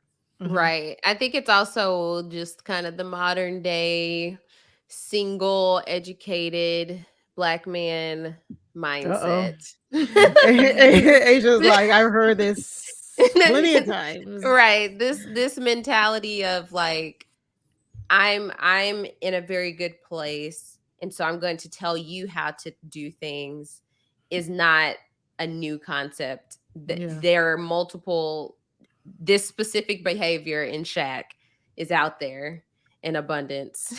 I didn't feel like he was doing it purposefully. I didn't really think that he was doing it purposefully. I just thought that like that's how he's used to communicating. Yeah. Like, I didn't get the Olajuwon of it all. Like, yeah, that Olajuwon is another level for sure. Yeah. But I think it's also just like unconsciously, I've seen it be done in this way, which I'm glad that at least her calling it out and him saying, I didn't intend for it to be that way. There is room for change. Now it's another story if it continues to happen. Right. So we'll see. Yeah. All right. So that's Kirsten and Shaq for this week. Let's get to our ratings. I can't wait to see what y'all gonna say about this one. Oh, right. Let me hold on. Okay. One. Who knows what Jason thinks this rating is? So one. We're just throwing things I'm in the air going at this off of point. what we're seeing as well. Yes. 2, 3. Okay. Mari's I'm right sorry. thinking. Mari's right thinking. I'm going on what we're seeing here, and I agree with. This is the one time I agree with Jason, because again, I watched that whole episode, and I came out of that episode like, oh man, Kirsten and Shaq are really gonna, like, they might be able to do this. They're getting better and better. She's coming up, and then I did not click off of After Party fast enough, and I was like, oh damn, After Party did not factor into my decision of solid. I'll say that. Right. Gotcha. Because Well, After real Party, quick for the audio listeners, Mari and Jason said solid, and I said on thin ice. Yes. After Party did not factor into my decision. I was very bummed out when I heard that on After Party. Yes. And it does make me think, with the way that he said that and the way that he's talking, like, for the exact reason Mari probably doesn't watch After Party, right, is what I was like, doesn't sound like they're together. That sounds like a kind of a petty thing you would say about someone if you're not together with them anymore. Exactly. Like the petty stuff we would hear from Justin. Yes, or Lindsay. He really wanted to be like, yeah, well, everything y'all just saw, lies. BS. Like, nix it. Yeah. I mean, I'm on thin ice because I've been on thin ice with them so far this season. And then I was inching up towards solid their first couple of scenes. And then the last couple of scenes, I was like, oh, wait a second.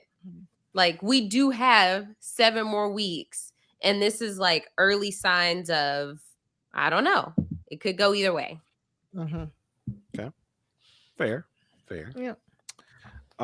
Asia, we only got one more place to go, so I don't have to ask. I just already know where we're going. Why do I have to talk about that? Our best, say the best for last. I know. Oh my goodness. Okay, Jasmine and Aries. Oh my goodness. There are thoughts. There are thoughts out there. There are thoughts. So, or should I say Jasmine and the Bacon Police? Because they're having breakfast with, and she has a plate of bacon. He's like, do you eat bacon every day? And he's like, maybe like 75%. She's like, maybe like 50% of the time. He's like, no, well, you had it like the day of the wedding, then the day after the wedding, you had it today. I'm sorry, the things I've done in the last 3 days do not indicate what I do with my everyday life. Right. When I like the last 3 days, which I assume are days where she can order herself breakfast and it will be brought to her. Right. Like, yes, I have ordered bacon because I like bacon and it is easily accessible to me at this moment. Like, I don't have to cook it. I don't do nothing. I just say, bring me bacon, and they bring me bacon. Who among us would not just say, bring me bacon if we had our choice of breakfast items? Like, I don't understand.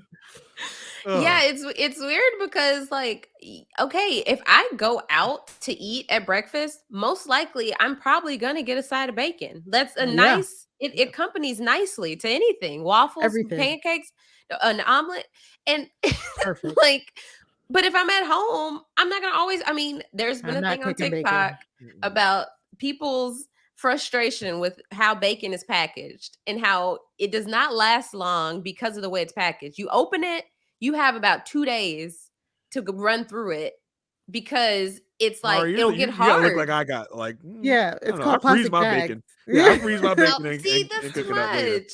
Why can't I use the package that it comes in? Because the package. How many people you cook this bacon for? Just me. You go through a whole bag of bacon? No, because it goes bad. She throws out the bacon. She throws out the bacon. Why don't you just invest in gallon size Ziploc bags? I have those. Yes, throw the bacon in there. It lasts longer. Mari, but that's what I'm saying. The issue on TikTok is the package itself. Yes, there are other solutions that we pursue. Mari, you're talking to Aysha Welch right now. Aysha Welch can open a package of bacon, take out 3 strips to make for breakfast, and throw the rest of it out. Like, because she'll just buy a new one later. Bacon is expensive, by the way. Have y'all seen the price of bacon lately? Bacon, eggs. Everything.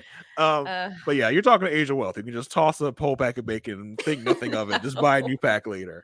Whatever. So yes, I thought it was a cute thing at first because she was like, here's your bacon, you can smell it, because he doesn't eat pork. So I was like, oh, when she orders bacon, he smells it. Best of both worlds. But then he's like, you eat it every day. He's like, let the pigs live, Jasmine. Let the pigs live. The first thing she said is, "If you don't eat it, can I eat it? It's fine." He said, "Yes, it's fine." It don't sound like it's fine because you commenting on my breakfast, and I'm getting Exactly. tired of it. Exactly. Enough is enough. Yeah. She asked about previous relationships and why didn't they work out. He said 80% him, and just him not being ready for marriage, him not being as mature. And he asked about her, and she says like she's had to walk away from previous relationships as well because she's a workaholic, and she knows at some point in their relationship she's gonna have to scale back. He's like, yeah, he's like, and he's like, yeah, you have a lot to do, like with work and your mom, since we know that her mom is sick currently. And so he's like, whatever you need, I can help. If you need me to walk the 20 dogs, I'll walk them. If you need like any help, like I got you. And she's like, yeah, because the chemo process will be 5 hours, and like I know I'm gonna have some moments where I shut down. And so I just gonna need you to be aware of that. And he's like, yeah, me knowing that now is good. Like I know ahead of time. I thought this was a good conversation for them. Very good. I really enjoyed this conversation. This showed a good side of Aries. Then we'll This get to conversation. this one conversation in this one episode showed a good side of Aries. Right. So their activity was snorkeling. She at this point has realized she has had one mimosa too many. She is enjoying seeing Aries with his shirt off. And so that face. What did you I'm not one to be judging men's bodies, but maybe you two can give me some insight. Was it all that? Like, what did she have to cause me that excited? Nothing special. To I me, think but she's excited. She's married. Yeah, I don't like skinny dudes, so I'm the wrong person. to ask. I mean, she acted like the man had like rippling abs and like just like I don't know. Right. Yeah, it's hard because usually for those that have listened, like we said, this is my fifth season covering this show on RHAP. And like I usually have like one husband that I think is like, Oh yeah, you usually do. Oh, you got nobody this not season, this huh? season. There is not a person. There is not a person. Not in Nashville. No one you're objectifying this year. Shame. Shame. But Because we know how you feel about Shaq, which is just so wrong. Yeah. So wrong. He's for somebody. You're gonna take Kirsten. You're gonna take Kirsten to task and then be like, I mean, I don't think I'm not much either. Whatever. He is someone's bald head, just not Aysha's or Kirsten's. Right. Yeah. So they're snorkeling. They kiss with the snorkels on. He has some issues with his snorkel or his little mask thing because his beard. And so Again, y'all, they cut this to an hour and a half for a reason. This is like I've never seen somebody wear life jackets like that. Like I've snorkeled many a place. It never wore a life jacket like that. Maybe it's just me. They use them as like belts, right? Like, Yeah, they're like around their waist. Like they would do that like, when you why are can't they putting that you can't on? like swim at all. Like do You you do this for can put snorkeling? a regular life jacket on regularly and snorkel. Like I don't understand. I did not understand this. Yeah. Yeah, that was odd. They do talk about how or like Aries says, like, you know, he's hoping they can he puts in the confessional, he's hoping they can make this a good 30 to 40 year marriage. It's like, stop it there. Right. Just 30. Well, I mean, So Aries is get it. 40, so that'll be about 70 for him. Right. He's gonna be ready for something new then. Yeah. And so yeah, he says next time they do this, he's gonna trim his beard. So they go to dinner. Okay, well, first before you start that, Aries behaved himself rather well through most of this episode. But I brought Until something that part. yeah, I brought something for Aries Yeah. for this next conversation. Okay, he needs to get sprayed when he's been bad. Aysha, you maybe know about stray bottles. Mario, you have a dog too. I just, We I don't know if you're supposed to do this or not. It's okay. No. Yeah, okay. no. But I we're gonna do this. have friends who do that. I haven't had to do that with my girls. Okay, we're gonna leave that alone. This is gonna be for Aries when he misbehaves, because he's obviously in heat or something. So we're gonna have to spray him. Let him know it's not good. So go ahead, Asia. So they're at dinner, nice dinner. She asked him, so what else do you want to know about me? And this is something that we've been seeing in the previews all season. And I just wanted this to be edited so bad. I wanted it to just be out of context. Yeah. But no, his response to her question of what else does he want to know about her? He says, what's your favorite sexual position? Eris, get out. Bad. No. Get out of here. Get Ah. She looked at him like, what? That's the best you could come up with? She's like, I plead the fifth. This woman is the daughter of a preacher. Let's remember that. Mm-hmm. Dad is probably going to watch this. Right here. Like, Yeah. in front of all these cameras. So she pleads the fifth, right? Mm-hmm. That's where the conversation should be done. Should have cut. You never should have done it in the first place, but we're just going to leave it there. I told you I don't want to talk about it. Right. Let's drop it. Moving on. So then he says, what's your favorite color? As if we're back in elementary school. Yeah. And you don't hear Nicole and Chris. What's your favorite color? They went beyond that. That was first 5 minutes of meeting. That was during the wedding photos. Yeah.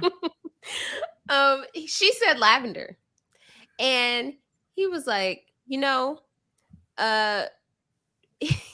said when a woman's favorite color is lavender, that means her favorite sexual position is downward dog position, Eris? which is a yoga position, but it also translates into the bedroom. Get out. Fat. Stop humping that leg, Eris. Stop. Put it. Get out. He's in a confessional. He's like, yeah, my wife's a little reserved, but I feel like she has a demon side. I never thought of myself as a sex mentor, but I guess I could be that for her. Fat. Get out. Then he's back. We're at dinner, and he says, okay. He's like, well, why don't you want to talk about sex? Like, why is it so taboo? She's like, well, I'm just a little bit more modest. He's like, it's giving lady vibes in class. He's like, we needed to give whore. No. Bad. No. Eris, no. Stop it. Oh, when I said there was a couple that made me uncomfortable, this was it. This was them. Like, Eris is so like, like, sir, you are 40. You are like 40. You're big boy age. Oh my gosh. Like, this was just, and oh god. Sorry. I don't like that. I don't like that Jasmine like just sops it up. Look. She's tolerating it. Like, and you can tell she wants to come at him. I think it's mixed messages, honestly. I don't really, because we had her in the confessionals. Like, she's like, "Well, I enjoy sex. I just need someone to help enjoy it more." So it's like she's like, it's kind of like she's playing into it a little bit. Like, okay, he wants this. But it's like, it's not that taboo to not want to talk about it over dinner in front of the audience of Lifetime. In this way specifically. You say off camera, yeah. In this way specifically. Like, we can talk about sex on camera, but you want to get nasty down and dirty, like in front of the world. In front of Montre. In front of my dad, basically, who's probably going to watch this. Like, yeah, and it's just like, and do you notice she's always feeding him? He's always making her feed him. I just took a whole lobster tail. It was like, oh, you just gonna take the whole thing? I thought she just. He's like, reach. Oh my god! Had like her he's some king of something, getting the grapes. She had to get up to go get the grapes. The lobster tail. I'm like, girl, stand up. Stand up. Please stand up. Use those legs. Use those feet. Stand and rise. Rise, Jasmine. Rise. It's so hard to watch because it's like, I feel like something's got to give. Like, there's going to be a moment when she's like, wait a second. Like, when, like, the moment she's annoyed with him, and then, like, something like this, it's going to not be as I don't. Maybe she thinks it's cute right now. I don't know. I'm waiting for her to realize she's too good for him. Like I'm waiting. I'm waiting for it. Like honestly. Truthfully, I think that as well, and I feel like she's with the way that he's like you can love like physical intimacy, right? But his approach is is the odd part, right? Like they're still getting to know each other. They're still like learning each other, and he's treating this like, oh, we met at a bar last night, and now tonight we're just like, we'll see where this goes this week. Yeah, he didn't say bye to the streets. He said, "I'll see you in a minute, streets." Like he's back. He's back there. Like that's where he is. It's been a couple weeks since he got any, so he is frustrated. Maybe I don't know what his issue is. Let's not forget his dating apps are snoozed. 2 weeks. He's 2 weeks before this, so it's been 2 weeks and 3 days. Oh my gosh! Yeah. Oh my gosh, he's starving. Right. And I think it would be totally different if they were, I mean, because like we got to see this with Stasha and Nate. They got very like physical earlier on than some other couples, but I also feel like they got to know, like they knew each other on a deeper level past just like the surface. But and it wasn't obscene. Like this, like that's what this is. Like it's giving lady vibes we needed to give whore. Like never heard that. To your wife. To anybody. Who says that to anyone? Like, what is wrong with you? Like, ugh. This definitely does feel like a bad first date. But like she loves it. So I don't know. This is like a sitcom bad first date. Like if you wrote a bad first date with some pervy guy, this is what you would write. Whew, yeah. So that was said. So then we get to their last scene. They're playing frisbee horribly. By the way, they were not. I was like, cut it, y'all. Frisbee's not y'all's thing. Get Chris from Boston in here to teach them some, some frizz skills, as he probably calls them. He teaches some frizz. He discovers she's left-handed. Find out that. First of all, let me just stop right there. I know the review said I don't interrupt you, but I'm going to interrupt you. I speak on behalf of the Left-Handers Union. Okay. Wow. I am a left-hander. The slander that was thrown our way this episode, we will not take. We are going to send a strongly worded letter to Aries about many things. Including the slander of left-handers. Got it. I didn't even know that. Okay, left-hander. You call yourself a podcast co-host. You don't even know left-handed. Mari, what hand does Sarah Carradine write with? See? Sarah strikes me as a left-hander. Is Rob left-handed or right-handed? You think she's left? I feel like Sarah told me she was left-handed. Oh, look at that. Oh. Mari knows that Sarah's left-handed. They had that conversation. Aysha doesn't strike those conversations up with me. Now I know. What about Matt? Matt is right-handed. Look at that. What about LaTanya and Chappelle? You have so many co-hosts. Oh my God, I know. LaTanya's left-handed. A right thinker. Chappelle is right-handed. Damn, look, Aysha, you threw everything at her. You're saying everybody. But you don't know if that's right. I'm not. Hold on. No cheating, Mari. I see you over there texting. What do you mean? So we find out everybody in her family is left-handed except her dad and her younger sister. And so they finally stop. You have confirmation? Sarah said she was left-handed, but they made her to go to school to be right-handed. Wow. Who made her be right-handed?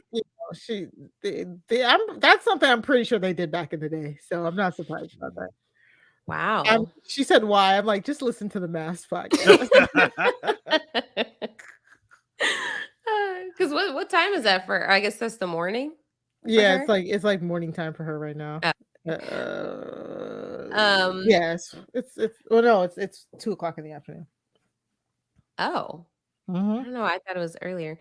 And so let's see. Okay, so they stopped playing frisbee, and they talk about how this is going great, and he asked her when's the last time she was in love, and she said in her last relationship, which was the one that was ended 7 months ago. So she's like, not that long ago. And she asked him, he's like, I never been in love. I love the game too much. I never been in love with a This woman. man said, "I love the game too much." Oh my gosh, how old is this man? Like, 40, like, sir. dude, why are you talking like you're a 21-year-old guy or something? Sir, Like, you Love are the 40. game. He loves the game. She just says, okay, wow. She is shocked. she is flabbergasted at this moment. She's like, in a confessional, she's like, okay, I know he's in a relationship for a year and a half. Mhm. So is he just used to going through the motions? She's like, because I'm not about to be in a relationship for a year and a half if I'm not in love. Boy, really, note for note, Stasha and Nate from last Yes. season. Like, this is the exact conversations they were having. Mm-hmm. Yeah. And so, yeah, she's like, okay. She's like, okay, you're 39. You never been in love. It's weird knowing that, because for her it feels like pressure, because now she's like, do you have to be in love by decision day in order to say yes? He's like, well, I don't know the answer to that, because I've never been in love. So I think it would be harder to fall in love in 8 weeks if I've never been in love. Yeah, which is, guess what? Why you shouldn't be on the show? Like, why? Like, Yeah. I'm so annoyed. Like, how do you? He's like, how you gonna expect me to fall in love in 8 weeks? This man thinks he's on Love Island. Like, he thinks he's on Yes. Love Island, dog. Like, this Yeah. is I stupid. Or mean, now- worse, like too hot to handle or something.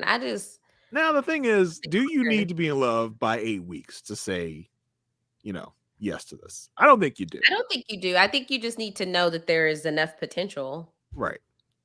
Now that part of it is like, you don't need to be in love with 8 weeks, but you need to know that you have the capacity to fall in love. Right. To fall in love. Like, should it be like a requirement on the show to be like, you need to have said you love someone at some point in your life to be on? You need to have lived with someone of the opposite sex before. You need to have told someone you love them before at some point in your life to come on this show.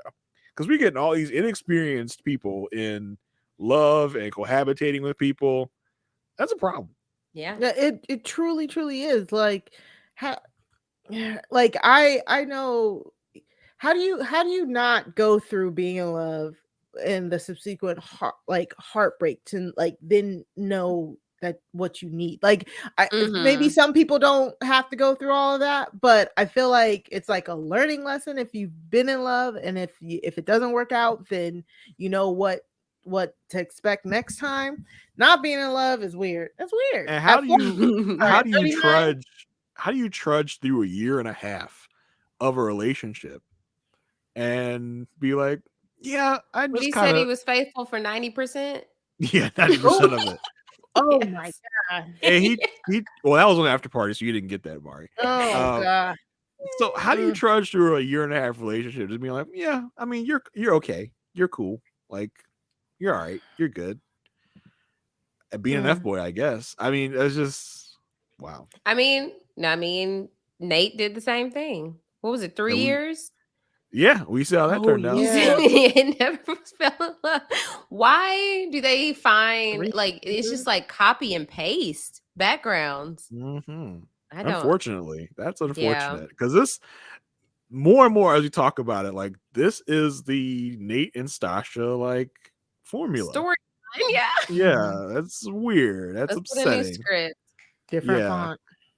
Exactly. Yeah.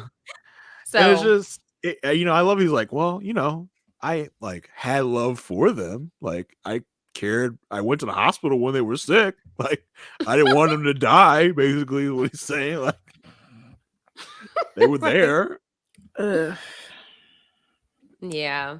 I don't know. I think that he will single-handedly be the demise of this relationship. Where I don't know if I quite thought that with Stasha and Nate. Yes, I love Stasha as a person. I follow her on Instagram to this day. But I knew that she had flaws in that relationship. Yeah. However, we don't know that what about that. Well, besides her 13 dogs, we don't know what else about Jasmine that's going to kind of pop up. Because right now she's just playing into the things that Aries is bringing up. So I don't know how she's going to feel moving forward because they didn't really have like a resolution or anything. It just kind of left us on a cliffhanger. So yeah, Right. Nate grew on us after a while. yeah, Like he got better. I don't know about Aries. it just keeps getting bad. Yeah. From worse to worse. Yes.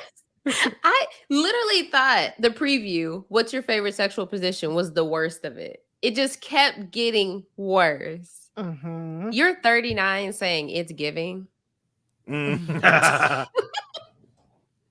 Whatever. Let's rate them. That was it. This is hard. I know this is a hard one. Really? But Is it hard? 1, 2, 3. What? Really? Mari. Wow. From what we saw. It's giving. She You was saw eating it Solid up. there? She was eating it up. I was literally between Solid and On Thin Ice because as much as I think they're doomed, I don't think she knows it yet. I don't think he knows it yet. For clarification, me and Asia are for once on the same page and said doomed. Mari is coming out of nowhere with the Solid. I know. Left field. I might have overthought it, but honestly, I think truly for them, and I didn't watch After Party. Unfortunately right now I think they are solid because she didn't even with him saying he wasn't in love, she didn't feel as horrified as I thought she should have. Like true. I think that really took her aback, and that's what took me from the sex weird stuff took me to On Thin Ice, and then that last conversation took me to Doomed because she was very taken aback from what I saw of that. But see, for me, the sex thing, she looked like she liked it. Like to me, I felt she played right into it, and she was just like, I felt she was like, oh no, he didn't, but okay, but like maybe I just need somebody, my husband, be all sexy. It was like weird. It was. Do you think they've consummated and haven't told us? No, not the way he's begging for it. I don't think so. Yeah, true. Not as desperate as he is. I think her reaction to that, it was hard to read for me because I got some nervous laughter off of that a lot. Really? Off of the sex convo. During the conversation, yeah. Yeah. Not outside of the confessional, like in the moment. Okay. Yeah, maybe she was coached by producers be like, yeah, but it's cool, right? She's like, yeah, I guess I do like sex, but in the moment when he said it, she was like, Aries, why would you say that? That's true. That's true. In front of the world, why would you do that? You know my dad's gonna watch this. You couldn't have waited until we got back to the hotel room with no cameras. Exactly. Why would you do that? Why would you do that? Oh what are my you God, doing? Yes. Okay, I agree with that. Yeah, I agree with that. Okay, I'll change mine to On Thin Ice because I was almost there anyways. There you go. Right. All right. I was there anyways. But like, I'm scared for her. I think she's lost in the sauce right now. Yeah, and I do think there's a little bit of I really want this to work. So yes. I'm not gonna. It's not gonna be easy for her to give up. But I really hope that she's going to get there like at some point and realize this is not for her. And you know what I keep thinking back to when I think of her and how she's interacting with him is her being so aware that she falls in love with potential. Yeah. And so I think she's definitely not used to looking at the guy that's in front of her right now. She's more so like painting this picture like this is who he could be. And that's the guy that I am interested in. But I think Aries is currently who he's gonna be. Yeah, right. He's stuck in little boy mode, and I don't think anything's gonna happen to get him out of that mode anytime soon. Exactly. He is still for the streets, no matter what therapy he says he's gone through, no matter what books he said he's read. Yeah, he's still for the streets. Absolutely. But yeah, we did get a next time on where all the couples are going to be together. So that's when we're going to see Clint's comments. Jasmine says at one point, she says like she doesn't feel awkward. She's like, I don't feel awkward, and he was just like, I That don't was know a what really that was. weird. That was a weird interaction. I don't know Yeah. what that's gonna be. And then Shaq basically was telling Kirsten, he's like, I don't know if I'm doing something right or doing something wrong. So he's probably complaining about like the lack She of won't. She won't give him any communication. info. Yeah. Yeah. Mhm. Yeah. Oh, I did want to tell this quick story real quick because I missed it when we were talking about Kirsten and Shaq. We talked about the bugs, right? And we're watching the show last night. It's me and my wife watching the show. My daughter has already gone to bed, like fresh gone to bed. My daughter comes downstairs. She says, "Do y'all hear that? There's some alarm going off or something." I said, I paused the TV. And she said, "Oh, is that the TV?" I said, "Yeah, it's just these weird bugs in Jamaica Oh make these wow. loud sounds, so loud that it roused my daughter out of bed. Like, what is that? Something? The world is ending. Like something's happening." Jeez. The way I paused, because I low key thought it was my outside. Like I thought it was something for my backyard.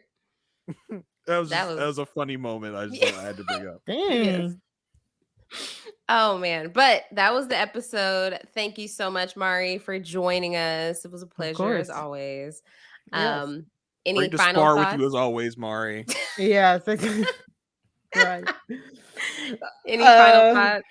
Any final thoughts? Okay, this season is probably going to be a hot mess. So, final thoughts, bring me back on like mid-season. You got 5 months. So, we're 1 month down. There's 4 more to go. So, catch me around month 3. I'll be sure to come back. That makes you so depressed. Like, and we're just here every week. We'll talk to you in a couple months. Yeah, a couple months. Like, I'll be here. So just call me whenever you need me. But this is fun. I always love talking to you guys. I always love talking about this hot mess show. And I'm excited. It's still like this again, we're 5 weeks in, but it still feels like, oh, the season just started. Yeah, for sure. It's so true. Day 3 my gosh. of the honeymoon. So yes. Well, yes. Thank you it. so much, Mari. Where can people find you? What are you talking about these days? Of course, every week me and Mascot bring you the highlights of the week in pro wrestling. So you can catch us on the Wrestling RHAPup podcast. I dropped every like Sunday around Saturday night, Sunday. We're on the Rob Has a Podcast YouTube page as well, just like Aysha and Jason. And we don't have really great guests, but you can go subscribe. Please subscribe to our feed by going to robhasawebsite.com/wrestling feed. Once upon a time, me and Aysha were tag team partners. It was very fun. But y'all stopped bringing newbies on that didn't know what they were talking about. No. We have been on for a minute. Professionals. Wait. No, we still bring newbies and stuff on. I didn't know. I didn't know. You guys have a lot to deal with MAFS. We were like, so what are they doing there? That was me and Aysha. Like, so what was that? Like, that was cool. That was a nice flip. Like, what? That was very acrobatic. Like, that was all of our commentary. I just didn't want to burden you with something else to watch since you have to put in so many hours with MAFS. But now that it's shorter, maybe sounds like a kind rejection, but we can carry on. No, we don't play. We need guests. But also every Tuesday, me and Sarah Carradine bring you True Crime Tuesdays to RHAP. RHAP's True Crime Review Show, Crime Scene. This week coming up, we will be reviewing Gunther's Millions. It is a docu-series on Netflix out right now. It is crazy. It is wild. It is about a dog that inherited like millions and millions of dollars.